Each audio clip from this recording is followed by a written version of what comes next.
रहीम।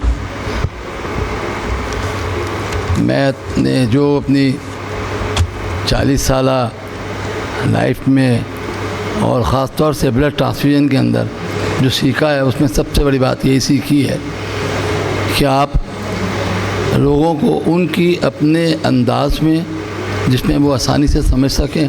मैंने जितने भी 24 कंट्रीज़ विज़िट किए हैं, ग्लोबल फंड का मैं डायरेक्टर था पूरे पाकिस्तान का।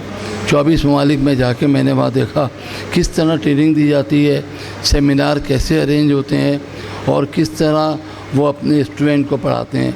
तो सबसे अच्छी बात यही है कि उन्हीं की ज़बान में, उन्हीं के अंदाज में और उन्हीं के उसमें, तो यही मेरी स्ट्रेटजी है। मैं शुक्रिया अदा करता हूँ आपका कि आपने ये फिर, और ये हमें हॉस्पिटल सप्लाई कॉर्पोरेशन की बहुत अच्छी काविश है कि वो इस मौके पर जब यहाँ जो हेल्थ एशिया है इसमें ये सेमिनार करते हैं, ख़ास तौर से ब्लड ट्रांसफ्यूजन का।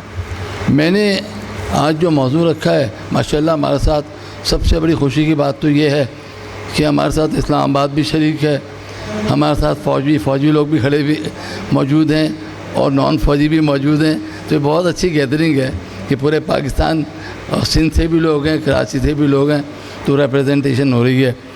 अच्छा, ये मेरा तो बड़ा सिंपल सा मैंने रखा है कि बड़ी अच्छी अच्छी बातें आपने सुन ली होंगी। मेरा है बेटा ये खुलना, quality management and TTI prevention. ठीक है, आपको मालूम है TTI transfusion transmitted infection. Blood को हम कहते हैं कि ब्लड हमारे plays the most pivotal role in the health care system. हमारी ज़िंदगी के अंदर, हमारी हेल्थ केयर सिस्टम में खून का एक अहम तरीन रोल मौजूद है। आप जानते हैं कि हर जगह पे जहाँ पे ऑपरेशन होंगे, बीमार होते हैं, वहाँ खून आता है तो एक छोटा सा लाल रंग का महलूल जो हमारी नसों में दौड़ रहा है। लेकिन अगर हम इसकी थोड़ी सी भी गहराई को समझें, ये एक अल्लाह ताला ने एक ऐसा टिश्यू हमारे जिस्म में डाला है और उसमें सारी चीज़ें दे दी हैं, सब कंट्रोलिंग पावर उसके पास है। हमारा बीमार होना, हमारा सेहतमंद रहना, हमारे दिमाग का सही काम करना, ये सारा काम सिर्फ और सिर्फ ये ब्लड से ही है। रेड सेल ये गाड़ियाँ हैं जो ऑक्सीजन लेके आती हैं, पूरे एक एक टिश्यूज़ को देती हैं। जितने रेड सेल हमारे सामने के फ्रंटल लोब में जाएंगे, उतनी हमारी इंटेलिजेंस लेवल हमारा बड़ा होता है। आप याद रखिए, ज़हानत, हमारे बुजुर्ग कहते हैं माथा चौड़ा आप ज़हीन होंगे, बिल्कुल सही बात है। तो ये ब्लड का बहुत अहम तरीन रोल है, हमें समझना चाहिए। अब मैं एक दूसरे नंबर पे ये भी कहूँगा, सबसे ख़तरनाक तरीन दवा, blood is the most dangerous drug. या दिमाग में रखिए, कभी भी किसी को ब्लड प्रेस्क्राइब करना है, सबसे पहले आप उसके बेनिफिट देखें कि जब हम उसको ब्लड देंगे उसको क्या क्या फ़ायदा होगा, और ये भी देखें कि इसके हैज़ार्ड्स क्या क्या होते हैं। हमें मालूम होना चाहिए कि अगर ब्लड की क्वालिटी या ब्लड को सही तरह से नहीं बनाया गया है तो वो हमें क्या क्या नुकसानात दे सकता है, इसके क्या क्या कॉम्प्लिकेशंस हो सकती हैं। दोनों का वज़न करें, तराजू में देखें कौन सी चीज़ भारी है। अगर फ़ायदे ज़्यादा हो रहे हैं then you prescribe the blood. अगर फ़ायदे ज़्यादा नहीं हैं तो जैसे कि डॉक्टर साहब ने बताया, मेजर साहब ने, कि अल्टरनेटिव प्रिस्क्राइब करें। आप अल्टरनेटिव बहुत से होते हैं, आप उसको देने की कोशिश करें। अब चलें, अब हम ये काम में पड़ भी गए हैं तो हमें करना क्या चाहिए। हमें सबसे पहले, हम सब जानते हैं कि ब्लड जो है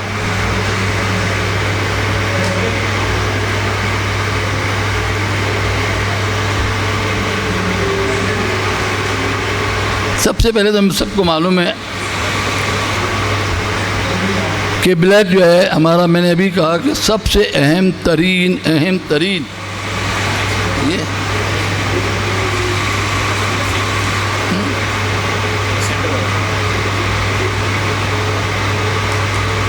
ठीक है।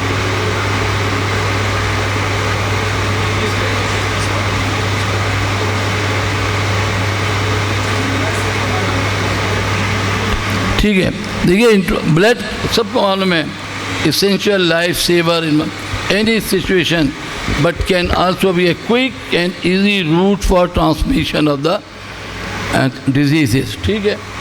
Infection through blood supply is a major issue in all countries, but particularly in those with economic constraints which limit safety. अब ये मैं थोड़ा सा आपको बताना चाह रहा हूँ, जो मैंने अभी बात कही है, जो बड़ी कॉमन हमारे TTIs हैं, ट्रांसमिशन 3 हैं, BC, HIV. वैसे और भी है, मलेरिया भी है, सिफिलिस भी है. और हमारी मलेरिया की में तो हमारी मोहतरमा जुबैरी साहिबा मेरी साथ भी थी, प्रोफेसर थी, और उनकी सर्जरी हुई थी, नी ट्रांसप्लांट हुआ, और 1 हफ्ते के बाद 10 दिन बाद शिवरिंग वाला बुखार हुआ, और उसके बाद उनका इंतकाल हो गया. हमने उनको लॉस कर दिया. जब तहकीक की गई, पता चला कि जो ब्लड उनको लगाया गया था उसमें फेल्सीपेरम पाया गया.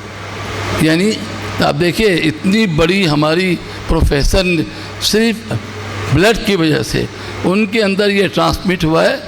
और उसके बाद में बहुत अच्छी सर्जरी हुई थी. सर्जन चिल्ला चिल्ला के दिखाते रहे, भाई देखो हमने तो इतनी सर्जरी की थी, हमारा कोई कसूर नहीं है. तो आप देखिए, ये मलेरिया भी इससे जा सकता है. इसी तरह सिफिलिस है, बहुत ज़्यादा सिफिलिस भी इससे ट्रांसमिट हो सकती है.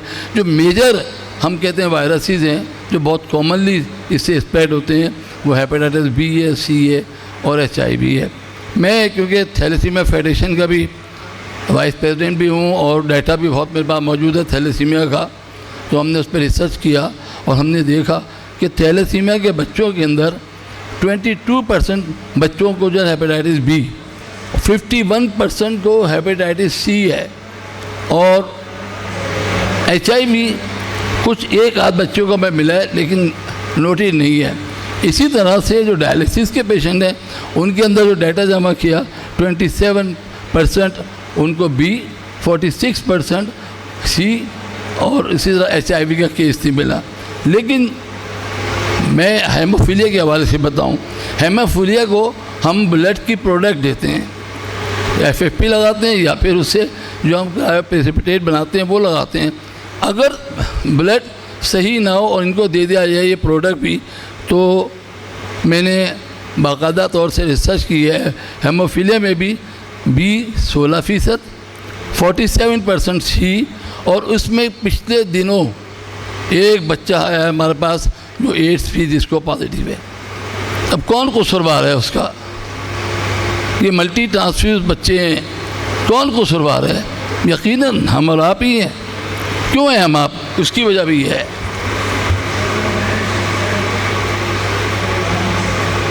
ये मैं एक हुसैनी का भी डाटा देता हूँ. हुसैनी में 2020 और 21 का डाटा है. 1,32,231 ये हमने डोनर ब्लड किए थे.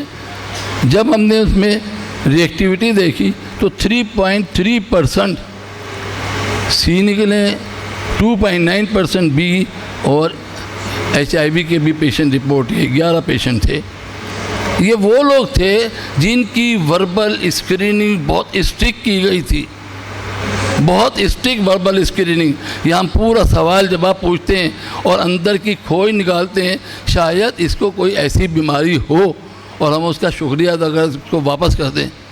तो उनके अंदर उसके बावजूद भी इतनी स्ट्रिक्ट जो हमने उनकी वर्बल, उसके बाद भी जब टेस्टिंग हुई है, आप देखिए कि क्या डाटा आ रहा है. अब इसके लिए हम क्या करें? उसकी बुनियादी वजह ये है कि हम उसकी वजूहत अभी डॉक्टर साहब ने बताया, सब ने, कि हमारे पास वॉलंटरी ब्लड डोनेशन नहीं है. जब हम वॉलंटरी डोनेशन की बात करते हैं उसमें भी हमने डाटा कलेक्ट किया है.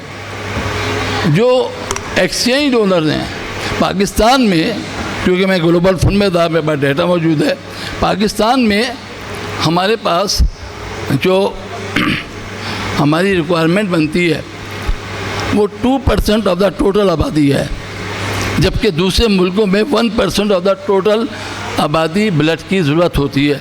हमारे यहाँ क्यों है? इसलिए कि 1 लाख बच्चे तो थैलेसीमिया के हैं, फिर हेमोफीलिया की बीमारी के भी बच्चे भी हैं, फिर और भी हमारे यहाँ आए दिन बम ब्लास्ट गन शॉट, ये सब। तो हमारे यहाँ की रिक्वायरमेंट ब्लड की ज़्यादा है, जो कि हमारे पास इतना जमा भी नहीं होता। हमारे पास ब्लड कम जमा होता है, लोग ब्लड देते नहीं हैं। और जब हम बात करते हैं कि कौन सा ब्लड सेफ़ है, तो मैंने देखा कि वॉलंटरी ब्लड डोनर्स की हमने कैंप लगाए, उसमें जो हमने डाटा जमा किया तो हमें सिर्फ और सिर्फ वॉलंटरी जो मुसलसल खून देने वाले लोग हैं 2 से 3 हेपेटाइटिस बी के मिले हमें, यानी बड़ी सेफ्टी थी उसमें, और सी और HIV वगैरह नहीं था। ये वो लोग हैं जो रेगुलर खून देते हैं, क्योंकि उन्हें मालूम होता है कि उनका हेल्थ स्टेटस क्या है, वो जानते हैं कि हम हर किस्म की बीमारी से मुबर्रा हैं। तो हमें क्या करना चाहिए? हमें यही करना चाहिए, हम उन्हीं लोगों को का ब्लड कोशिश करें कि अपने उन वॉलंटरी ब्लड डोनेशन की उसको बढ़ाएं। कैसे बढ़ेगा भाई?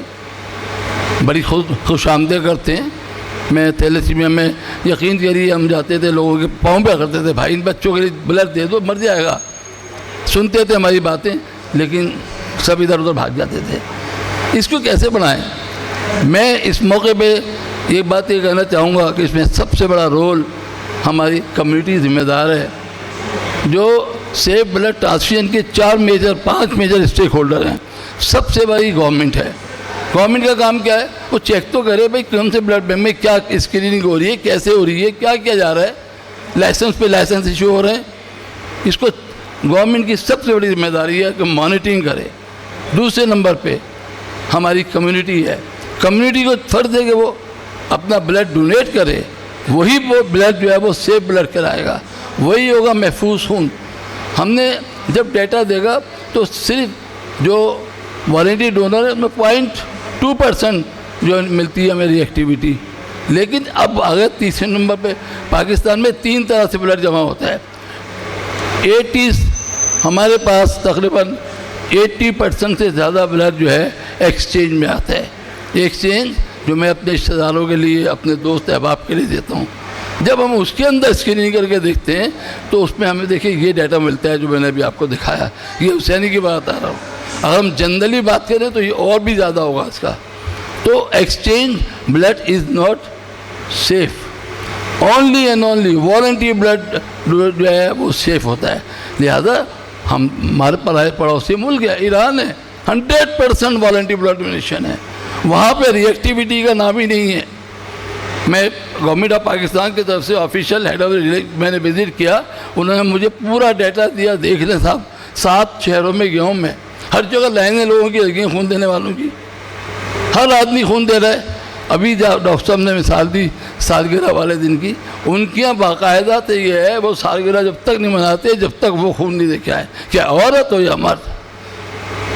उन्हें मालूम है कल मेरी अपनी बीवी से कहेगा देखो बात सुनो, पहले ब्लड दे के आऊँगा फिर सालगिरह मनाएंगे। तो किस तरह पैदा हुआ ये जज्बा? हम में क्यों नहीं है जज्बा? ये किस तरह पैदा करें लोगों को? सबसे अहम किरदार हमारे उलमा किराम का है। अगर उलमा किराम अपने खुतबों के अंदर ये बताएं कि जो है जिसने एक शख्स की जान बचाई पूरी इंसानियत को बचाया, तुम एक बोतल खून दे के 3 लोगों की जान बचा रहे हो, कितना बड़ा। लेकिन कभी भी मैंने कई उलमा किराम से मिला, जाके मैंने मस्जिदों में बात की, रिक्वेस्ट की कि खुदा के लिए खुतबों में आप ये बात कहें। देखें क्वेश्चन कैसे नहीं लोग आएंगे लोग आगे। हम वहीं पे अभी तक 8 से 10% टोटल वॉलंटियर ब्लड जमा होता है। 87%, 83% एक्सचेंज है। और अभी भी कमर्शियल डोनर भी मौजूद हैं। अभी भी कमर्शियल डोनर हैं जो बेचते हैं, और ये वो लोग होते हैं जो 100% जो है वो अनसेफ होते हैं। अब क्वालिटी क्या होती है? आप में से बहुत सारे लोग जानते होंगे क्वालिटी क्या होती है। जो कस्टमर की नीड को पूरा करे। मुझे एक अच्छा खाना चाहिए, ठीक है, कैफ़े स्टूडेंट से बिरयानी मंगवाता हूँ, वो बिरयानी मैं यहाँ खाऊंगा वही जायका होगा। मैं दुबई में गया वहाँ खाई वही जायका, वैसे ही चावल, वैसे ही गोश्त, वैसी ही रेसिपी, क्वालिटी सेम। आपकी मैंने मिसाल दी है, ठीक है। इसी तरह से हम अगर अपने ब्लड की क्वालिटी को सही रखें तो देखिए क्वालिटी से एक तो कंसिस्टेंसी रहती है, ये हम एक स्टैंडर्ड के मुताबिक काम करते रहेंगे, जैसे डॉक्टर साहब ने भी कहा भी।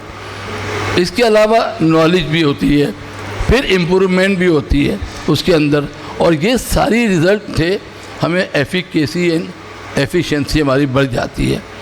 तो अगर हम क्वालिटी पे काम करें तो कभी भी हमें हमेशा अच्छा मिलेगा। अब किस तरह करें, मैं मोटी मोटी बातें लेके जा रहा हूँ।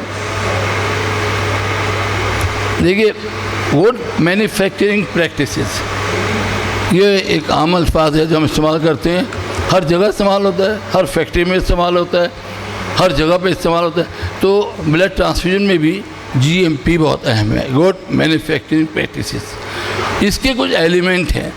सबसे पहला पर्सनल, फिर प्रीमिसेस, फिर इक्विपमेंट, फिर डॉक्यूमेंटेशन। देखिए, इक्विपमेंट बहुत अहम है।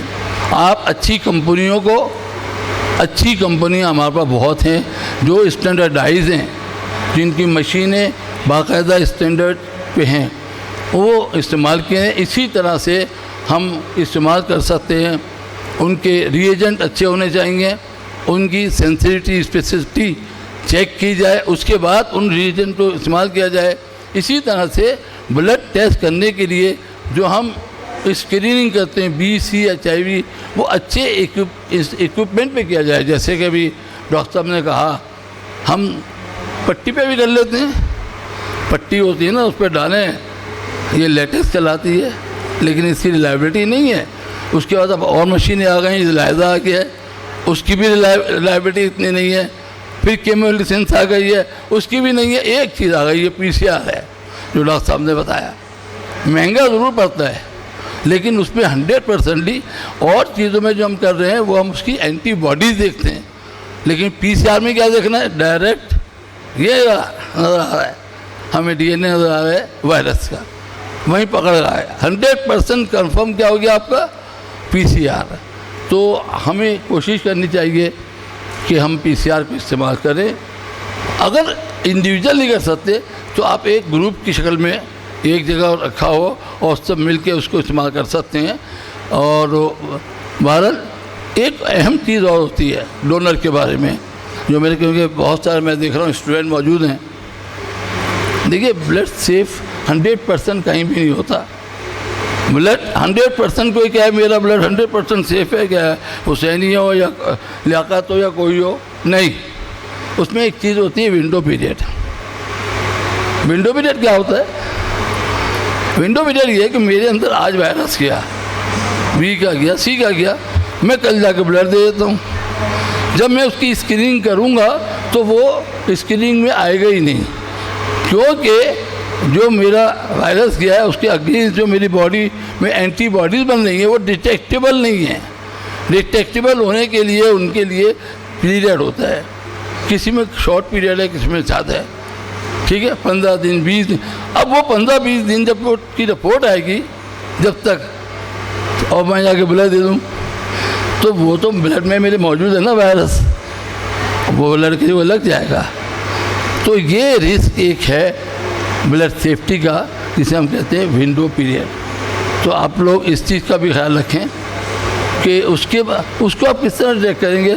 उसका तरीका यही है कि आप अगर सही प्रोडक्ट को इस्तेमाल करें, आप उसका पेशेंट का जो इंटरव्यू ले रहे हैं वो सही ले, जो आपसे ब्लड देने आया है उसके बारे में डिटेल में उससे बातचीत करें, तो हम पता चला लेते हैं कि इसके अंदर कोई ना कोई वायरस वगैरह मौजूद है, ठीक है। तो पर्सनल आपके पास कैसे होने चाहिए, क्वालिफाइड, ट्रेन, ठीक है, सफिशेंट स्टाफ हो। आपने लेके 2 आदमी रखे में, वही आदमी जो है टेस्टिंग कर रहा है, वही आदमी डोनर रिक्रूटमेंट कर रहा है, वही आदमी, एक ही आदमी सारे काम कर रहा है। ये नहीं, अच्छा ब्लड बैंक ये नहीं है ना वो ब्लड दे सकता है। इसी तरह आपके इक्विपमेंट अच्छे होने चाहिए, जो कि एवेल्युएटेड, वैलिडेटेड होने चाहिए। सबसे इम्पॉर्टेंट बात, सबसे इम्पॉर्टेंट जो मैं समझता हूँ, डॉक्यूमेंटेशन। देखिए, जब आप कोर्ट में जाते हैं ना, आप लाख चिल्लाते रहें जज के आगे, साहब देखिए इसने मेरा मकान कब्जे में ले लिया, जज कहेगा show me the document. If it is documented done, not documented not done. झूठ बोल रहा हो तुम, तो इसी तरह से हम इस काम में भी हर चीज़ का डॉक्यूमेंट अपने पास रखें, जो भी काम करें उसकी डिटेल लिखें, उसका लिखें कि हमारे हर डॉक्यूमेंट, और इन डॉक्यूमेंट को बाकायदा रिव्यू किया जाए, देखा जाए इनको। ये मैं क्वालिटी की बात कर रहा हूँ, क्वालिटी प्रोडक्ट बनाने के लिए डॉक्यूमेंटेशन बहुत अहम है। और ये जो बार बार आ रहा है ना वेन और वेन, तो blood transfusion is vein to vein process. ये क्या है, एक वेन से निकलता है दूसरे वेन में जा रहा है। ये डोनर की वेन है और ये किसकी है, पेशेंट की। और इस दौरान में कुछ प्रोसेसेस हैं, ठीक है, वो प्रोसेसेस जो हैं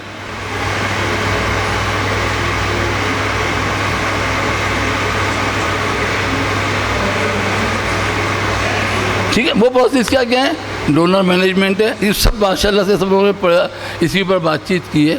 वो प्रोसेसेस हैं, उन पे अमल किया जाए सही तरह से, ठीक है। अगर आपके अच्छी क्वालिटी का काम करना है तो आपकी पॉलिसीज़ और गाइडलाइन सही होनी चाहिए, ठीक है। और कोशिश करें कि डोनर जो हैं वो लो रिस्क हों, जो मैंने अभी बात की है कि ऐसे हमारे यूनिवर्सिटी के स्टूडेंट होते हैं बहुत सारे, और भी यूथ है हमारा जो माशाल्लाह से वो नए नए बच्चे होते हैं, सारी चीज़ें आप देखें वो सेफ़ होते हैं, उनको हम मोटिवेट करें ब्लड के लिए, उनको लेके आए आगे, तो ये हमारी कोशिश होनी चाहिए। अब एक चीज़ कहलाती है क्वालिटी के अंदर क्रिटिकल पॉइंट। हमें चाहिए कि हमें मालूम होना चाहिए कि क्रिटिकल पॉइंट कौन से होते हैं। अगर मैं सही आदमी का इंतखाब नहीं करूँगा तो क्या क्या हो सकता है, ये वो क्रिटिकल पॉइंट है जो एक अच्छे टेक्नीशियन को या एक अच्छे डॉक्टर को जो ब्लड बैंक में काम कर रहा है उसको ये क्रिटिकल पॉइंट मालूम होना चाहिए, ठीक है। इसी तरह कलेक्शन के लिए भी है, कलेक्शन में कितने नीचे बैग को रखना चाहिए, पेशेंट को कहाँ लिटाना चाहिए, कैसे लिटाना चाहिए, ये सारे क्रिटिकल पॉइंट्स हैं। अगर आपने पेशेंट को बेड पे लिटाया, उसी के बेड पे आपने वो रख दिया कि कलेक्शन के लिए, तो क्या ब्लड उसमें जाएगा, नहीं जाएगा ना। तो ये सारी चीज़ें आती हैं हमारी। इसी तरह स्टोरेज है, डॉक्टर साहब ने ये बात की स्टोरेज की कि हमें मालूम होना चाहिए कौन सी चीज़ कहाँ रखनी चाहिए, ब्लड कितनी देर में प्रोडक्ट डिपार्टमेंट में जाना चाहिए।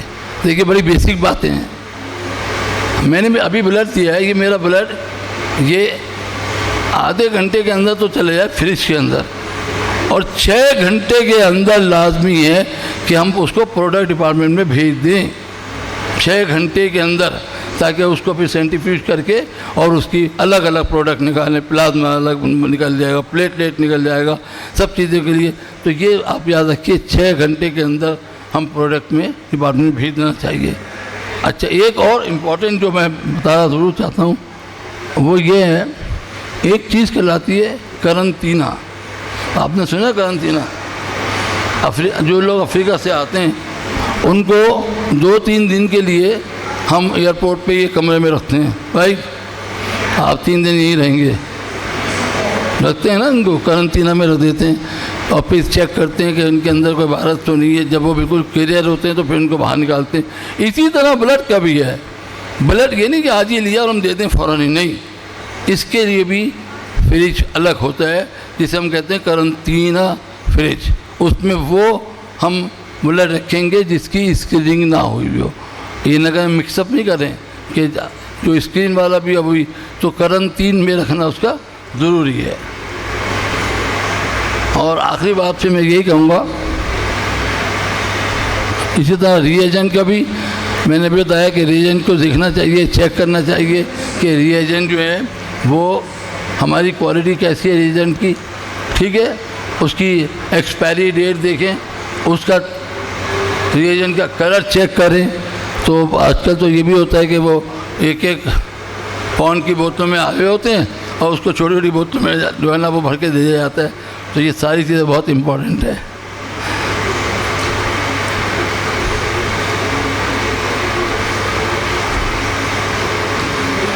और आखिर में एक बहुत इम्पोर्टेंट चीज़ जो कि डॉक्टर साहब ने बताई थी, हीमोविजिलेंस। मैं जब ग्लोबल फंड को मैं फैसिलिटेट करता था तो मेरा जो पेटेंट सब्जेक्ट था वो दो थे, एक SOP स्टैंडर्ड ऑपरेटिंग प्रोसीजर और एक हेमोइड। हेमोइड क्या होता है? देखिए पूरी दुनिया के अंदर ये तरीक़ाकार, ये एक तरीक़ाकार होता है। इसमें क्या करते हैं हम डेटा कलेक्ट करते हैं। भाई मेरे सेंटर में 100 ब्लड लगे, 10 को खारिज हुई, आज 2 को सर्दी लग गई, 3 के कमर में दर्द हो गया।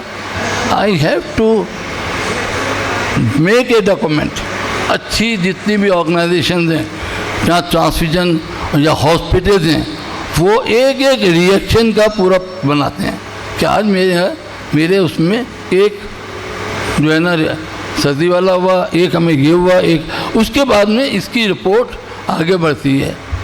और आगे बढ़ने के बाद फिर इसको किया क्या जाता है, ये क्यों करते हैं हेमोइड? इसके अंदर एक तो हम पता चला लेते हैं कि भाई यहाँ पे क्या गड़बड़ हो रही है, आया स्टाफ हमारा बहुत अहल हो गया है, किस जगह से गलती हुई है, क्यों हुई है सर्दी, क्यों लगी इसको सर्दी, जब ब्लड लगा है क्यों लगी सर्दी? भाई सर्दी लगी ना, क्यों लगी है उसको चेक करें, छोड़े नहीं इसको, छोड़ दें। आज 1 को हुआ, कल 2 को होगा, फिर 5 को होगा।